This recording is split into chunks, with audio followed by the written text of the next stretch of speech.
குறிப்புகள் இல்லை, கம்ப்ளீட்டாக குறிப்புகள் இல்லை அப்படின்னு ஆயிடுச்சுன்னா தான் அடுத்த கட்டமாக நாம் என்ன செய்யணும் அப்படின்னா, நாம் வந்து ஒரு பொய் சொல்லணும். என்ன பொய் சொல்லணும்னா, அந்த இது எந்த ஆக்டோ, அதுக்கு ஒரு ஆக்ட் இருக்கு, செட்டில்மெண்ட்டுக்கு அந்த ஆக்ட் இருக்கு.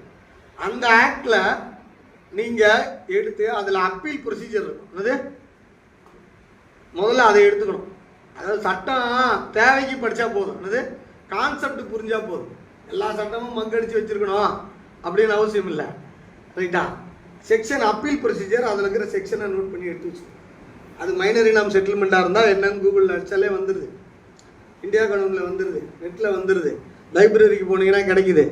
அதனால் வந்து மேஜர் இனாம் செட்டில்மெண்ட்டாக இருந்தால் அதையும் நீங்கள் செக் பண்ணிக்கலாம். அதே போல் வந்து எஸ்டேட் அபாலிஷன் ஜமீன் ஆக்ட் செட்டில்மெண்ட்டாக இருந்தாலும் செக் பண்ணிக்கலாம். அல்ல அந்த ஊருக்கு மட்டும் தனி ஆக்ட் இருக்கும். எந்த ஊருக்கு மட்டும், அதை தான் கண்டுபிடிக்கணும். அதுதான் புரியல. திருச்சியில் குளித்தலையில் ஒரு செட்டில்மெண்ட் இருக்குது, ஒரு மைனர் இனாம் செட்டில்மெண்ட். அது ஜென்ரலான ஆக்ட்லேயே வராது.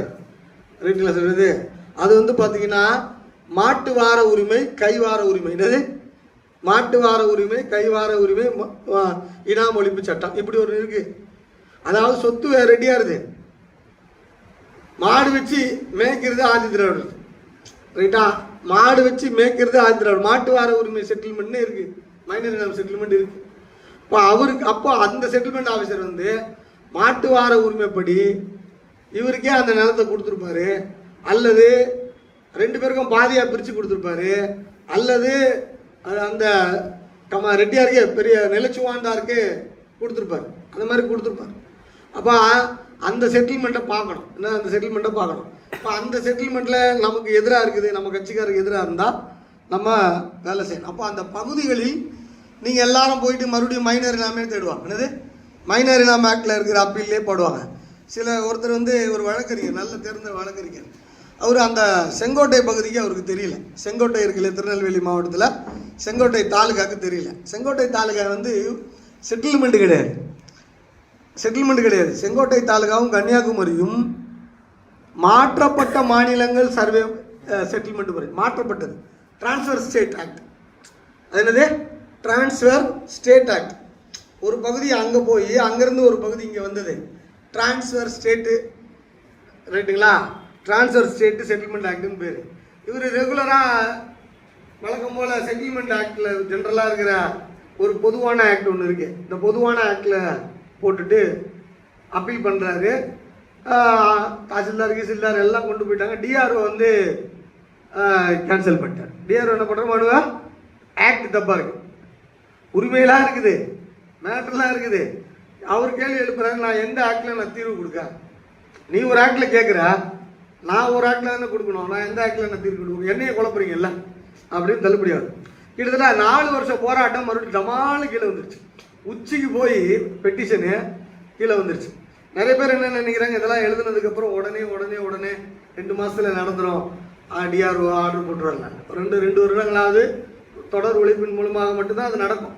அப்போது முதல்ல கரெக்டான ஸ்ட்ராட்டஜி ஆக்ட் போடணும். அப்போ எந்த ஏரியாவில், புதுக்கோட்டையிலேருந்து ஒரு அண்ணன் வந்திருக்காரு. புதுக்கோட்டையில் ஒரு 15-20 கிராமங்களில் இன்னும் செட்டில்மெண்ட்டே நடக்கலை, யூடிஆரே நடக்கலை, எஃப்எம்பியே இல்லை. அது புரியுதுங்களா? இன்னும் சில கிராமங்களில் யூடிஆரும் நடக்கல, செட்டில்மெண்ட்டும் நடக்கல, புலப்படமும் கிடையாது. என்னது? புலப்படம், கரண்ட் புலப்படம் கிடையாது, பழைய புலப்படமும் கிடையாது. அடங்கல்ல ஓடிக்கிட்டு இருக்கு. என்னது? அடங்கல்ல ஓடிக்கிட்டு இருக்கு. பழைய ஜமீன் கிராமம் இல்லை, அந்த என்ன கணக்கில் இருந்தோ அதான் ஓடிக்கிட்டு இருக்கு. அடங்கல்ல பட்டாயங்களை வச்சு ஓடும். என்னது? இவர் இன்னார் பட்டாயன் வச்சு ஓடும். பவுண்டரிஸ்லாம் ஒன்றும் இல்லை, அவ்வளோ கஷ்டம். ரைட்டுங்களா? செக்குப்பந்தி தான் எழுதணும். 4 மால், இந்த பக்கம் ராமராஜ இடம், இந்த பக்கம் ரகுராம இடம், அப்படி கரெக்டாக ஸ்பெசிஃபை பண்ணி எழுதணும். பட்டா நம்பர் போட்டு எழுதணும். கணக்கில் இருக்கிற பட்டா நம்பர் இருக்குல்ல, அது போட்டு எழுதணும். நடக்கிறதுக்கு வழக்கு நடக்குது. என்னது? நடக்கிறதுக்கு சுப்ரீம் கோர்ட்டில் வழக்கு நடக்குது. சீக்கிரமாக முடிச்சுட்டு அந்த மிச்ச சொச்சு அதெல்லாம் 99.99% நிற்குது. அந்த 1% நிற்குது, முடியாமல் நிற்குது. செட்டில்மெண்ட். அப்போ நீங்கள் புரிஞ்சுக்கணும், அசல் இது வந்து செட்டில்மெண்ட் நடக்கலை. ஜமீன் கிராமங்களில் செட்டில்மெண்ட் நடக்கலை. ஜமீன் கிராமங்களில் ஜமீன் கணக்காக இருக்கும். பிரிட்டிஷார் கிராமம் இருக்குல்ல, ரயத்து கிராமங்கள், ரயத்து கிராமங்கள்ல அசல் நிலவரி திட்டமே நடக்கல. அசல் நிலவரி திட்டமே நடக்கல. நெய்வேலியில நடக்கல. அது நெய்வேலியில நிலங்களை வெள்ளைக்காரர்கள் எடுக்கிறாங்க. இது கிடைக்குது, கனிம வளம் கிடைக்குது அப்படின்ட்டு நெய்வேலியில எடுக்கிறாங்க. அப்போ கிராமங்கள்ல இருக்கிற நபர்களை மாத்தி ஷிஃப்ட் பண்றாங்க. 1800களில் 1880களில், அதாவது ஒரு கிராமத்துலேருந்து ஒரு குரூப்பை மொத்தமாக எடுத்து போய் நாங்கள் இந்த இடம் வந்து முழுக்க முழுக்க நெய்வேலி சுரங்கம் பண்ண போகிறோம் அப்படின்னு நகர்த்துறாங்க. அப்படி நகர்த்தும் பொழுது அதை 1800 நகர்த்திடுறாங்க. ரைட்டுங்களா? அந்த பகுதிகளெல்லாம் டோட்டலாக நகர்த்தப்பட்டு வாழ்ந்து கொண்டிருக்கிற பகுதியும் நகர்த்தின பகுதியும் மொத்தமாக நெய்வேலி லிக்னைட்டுன்னு போட்டதுனால அங்கே மக்கள் வாழ்கிறாங்க, அவங்களுக்கு ரைட் வாரி கொடுக்கணும் அப்படின்லாம் இல்லை. அடிமனை அப்படி இருக்குது அவங்களுக்கு. என்னது கிட்டத்தட்ட இன்று வரை இருக்குது, இன்று வரை இருக்குது. அப்போ நாம் தமிழகத்தை நாம் புரிஞ்சுக்கணும் அப்படின்னா ஒரு பட்டா விஷயங்களில் செட்டில்மெண்ட் விஷயங்கள் புரிஞ்சுக்கணும்னா ஓரளவு வரலாறு அதே மாதிரி கொல்லிமலைக்கு கீழே அடிவார ராசிபுரம் அடிவார கிராமங்கள் வட்டாரத்தில் சில கிராமங்களுக்கு அசல் ரைத்து வாரிய காலங்காலமாக நடக்கலை. ஃபாரஸ்ட்னே விட்டாங்க. என்னது ஃபாரஸ்ட்னே விட்டுக்கிறாங்க. இப்போ நடத்தணும் அப்படின்னு தீர்மானங்கள் மானிய கோரிக்கையில் போட்டிருக்காங்க. வருவாய்த்துறை மானிய கோரிக்கை புத்தகத்தில் அமைச்சர் அது சம்மந்தமாக பேசுனதை நான் உங்களுக்கு தொகுத்து புத்தகமாக கொடுத்துருக்கேன். நீங்கள் பார்த்தீங்கன்னா தெரியும் உங்களுக்கு.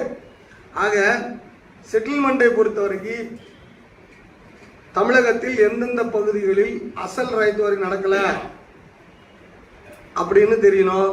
எந்தெந்த பகுதிகளில் எஸ்டேட் ஒழிப்பு நடக்கலை, 2 தான் நடக்கும். அதாவது கான்செப்ட் நல்லா புரிஞ்சுக்க வேண்டியது என்னென்னா, ஒரு கிராமத்தில் ஒரு கிராமம்னா பார்த்தீங்கன்னா நீங்கள் வந்து எஸ்டேட் கிராமம் ரெகுலர் கிராமம் 2ஆக பிரிச்சுக்கணும். எஸ்டேட் கிராமம்னா அதில் பல்வேறு ஆக்டுகள் இருக்கு. எஸ்டேட் கிராமம் என்றால் அதில் பல்வேறு ஆக்டுகள் இருக்கு.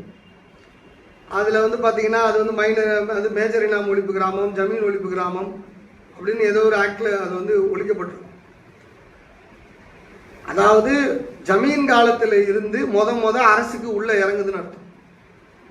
அந்த எஸ்டேட் கிராமத்தில் ஏதோ ஒரு ஜமீன் கட்டுப்பாட்டில் இருந்து அந்த கிராமம் முத அரசு உரிமைக்கு இறங்கி அங்கே இருக்கிற ரைத்து வாரிக்கு இறங்குது, மக்களுக்கு இறங்குது அப்படின்னு அர்த்தம். அரசுக்கிட்ட இருந்து முத இறங்குதுன்னு அர்த்தம். அப்போ எஸ்டேட் கிராமங்கள் வந்து பார்த்தீங்கன்னா 5ல் 2 பங்கு, கிட்டத்தட்ட 16,000 கிராமத்தில் நம்ம ஒரு 5,000 கிராமங்கள் சொல்லலாம். 5ல் 2 பங்கு 5,000 கிராமங்களில் முத 1950லேருந்து 65க்குள்ளே தான் இறங்குது. தனியார்கிட்ட இருந்து அரசுக்கு வந்து இறங்குது. அதுதான் செட்டில்மெண்ட். ரைட்டுங்களா? அப்போ இந்த எஸ்டேட் கிராமங்களில் இந்த எஸ்எல்ஆர் நடைபெறாமல் இருக்கலாம், விட்டுருக்காங்க. அதே போல ஒரிஜினல் ரைத்து வாரி, அசல் ரைத்து வாரின்றது 1880களில் அசல் ரைத்து வாரி. அந்த அசல் ரைத்து வாரி அதற்கு முன்னாடி ஜமீன் கிட்ட இருந்தது. வெள்ளைக்காரங்க ஃபர்ஸ்ட் டேக் ஓவர் பண்றாங்க. ரைட்டுங்களா? அது வந்து சர்வே பண்ணி எடுக்கிறாங்க, கொண்டு வராங்க. அது அந்த டைம்ல அது வந்து பிரிட்டிஷ் கிராமங்களில் ஆதி. இப்போ எப்படி பார்க்கணும்னா எஸ்டேட் கிராமங்களில் ஆதி 1950 to 60, பிரிட்டிஷ் ரெகுலர் கிராமங்களில் ஆதி 1880லிருந்து 1900. இவ்வளவுதான் சிம்பிள். இந்த மேப் கிடைக்காம தான், இந்த பாயிண்ட்ஸ் கிடைக்காம தான் அந்த மனுக்கள் தவறுகளாகுது. இந்த பாயிண்ட், இந்த கிராமத்தோட தன்மை கிடைக்காம தான். ரைட். இப்போ நான் இது வரைக்கும் பேசுனதை அப்படியே 2 பேரை ஜோடியாக உட்காந்துக்கிட்டு 2 பேர் உங்களுக்கூட பேரை ஏற்படுத்திக்கிட்டு 1 நிமிடம் இது வரைக்கும் நடந்து அவர்கிட்ட ரிவ்யூ பண்ணுவார், இன்னொருத்தர் ரிவ்யூ பண்ணுவார். ரிவ்யூ பண்ணுங்க. நல்லா ரிவ்யூ பண்ணுறவங்களுக்கு நான் என்னுடைய புத்தகம் ஒன்றை பரிசாக இருக்கிறேன். ஒருத்தர் மாற்றி ரிவ்யூ பண்ணுங்க, பக்கத்தில் உட்காருங்க, டிஸ்கஸ் பண்ணுங்க. எனக்கு நீங்கள் டிஸ்கஸ் பண்ணுற நேரம் எனக்கு ஓய்வு கிடைக்கும், கொஞ்சம் ஸ்டொமக் பெயின் இருக்காது, எனக்கு ரிலாக்ஸ் கிடைக்கும். நெக்ஸ்ட் சப்ஜெக்ட் நான் ரெடி பண்ணுவேன். பக்கத்தில் உட்காருங்களா. ஜோடி இல்லாதவங்க ஜோடி பேர் ரெடி பண்ணிக்கங்க. அங்கே ஒருத்தர் பின்னாடி ஒருத்தர் ஜோடி இல்லாமல் இருக்காருண்ணா. மோகன் சார் ஒரு கம்பெனி கொடுங்க. காரில் போய் ஒரு சின்ன மில்ட்ரி பேக் இருக்கும், அதில் பணம் கட்டு இருக்கும், காசு கொடுக்கணும். யாரெல்லாம் டிஸ்கஸ் பண்ணாலும் பொய்யான காசு. எந்த பேக் தெரியுமா? இப்போ ஒரு சகப்பு சை போட்டு சின்ன பேக் யார் சார் இதுக்கு கேமரா நீ கொடுத்துட்டு கேமரா நீ வாங்கிட்டு எனக்கு மறக்காம தண்ணி வச்சிருக்கலாமா? ஏன் எதுவுமே தண்ணி ஏன் குடிக்க தண்ணி